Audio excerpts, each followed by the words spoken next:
ملک بھر کی طرح ٹنڈو محمد خان میں بھی تحریک لبیک پاکستان کی جانب سے ہڑتال کی اپیل پر شہر بھر میں مکمل شٹر ڈاؤن ہڑتال کی جا رہی ہے۔ ٹنڈو محمد خان کے تمام چھوٹے بڑے کاروباری مراکز بند ہیں۔ تحریک لبیک کی جانب سے احتجاجی ریلی بھی نکالی گئی ہے۔ اس وقت ریلی پریس کلب پر پہنچی ہے۔ آئیے شرکا سے بات چیت کرتے ہیں، ان کا کیا کہنا ہے۔ میں اپنے تمام آنے والے دوست ہمارے جو میڈیا کے صحافی حضرات ہیں ان کا شکریہ ادا کرتا ہوں جنہوں نے ہماری آواز کو بلند کیا اور ہماری آواز بنے،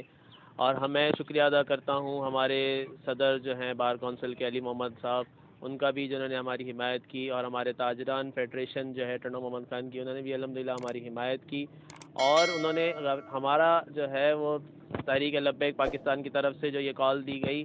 انہوں نے ہمارا ساتھ نہیں دیا بلکہ انہوں نے عوام اور مظلوم اور غریب عوام کا ساتھ دیا ہے، اور ہم بھی عوام کے ساتھ ہیں۔ غریب عوام کا جو ہے جس کے دل میں انسانیت کا درد ہے وہ الحمدللہ ہمارے ساتھ ہے،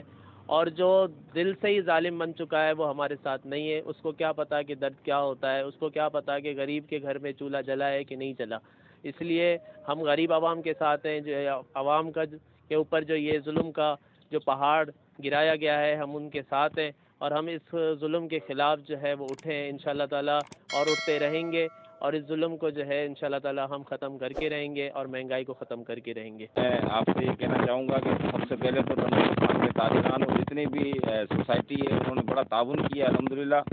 اور ہمارا یہ فرض بنتا ہے کہ ہم حدیث کا مفہوم اپنے ذہنوں میں رکھتے ہوئے کہ اگر ایک انسانیت کا قتل ہو رہا ہے تو پوری انسانیت کا قتل ہو رہا ہے۔ اس مہنگائی کے اندر کتنے گھر ہیں جن میں آٹا بھی نہیں پہنچ سک رہا۔ ہم یہ مطالبہ کرتے ہیں اپنے اداروں سے بھی اور حکومت وقت سے بھی کہ وہ اس پہ توجہ دیں۔ باقی یہ ہے کہ امیر محترم علامہ سعد حسین رضوی صاحب کی جو کال ہوگی انشاءاللہ تعالیٰ تحریک لبیک یا رسول اللہ ٹنڈو محمد خان کے اس پہ لبیک کہے گی انشاءاللہ۔ جی بالکل، مظاہرین کا آپ نے کہنا سنا، ان کا یہی کہنا ہے کہ تحریک لبیک پاکستان جو کہ عوام کی آواز ہے اور عوامی ایشوز پر انہوں نے آج ہڑتال کی کال دی ہے جو کہ عوامی امنگوں کے بالکل مطابق ہے، اور ان کا یہ بھی کہنا تھا کہ جب تک مہنگائی اور پیٹرولیم مصنوعات کی قیمتیں کم نہیں ہوتی ان کا یہ احتجاج جاری رہے گا۔ جی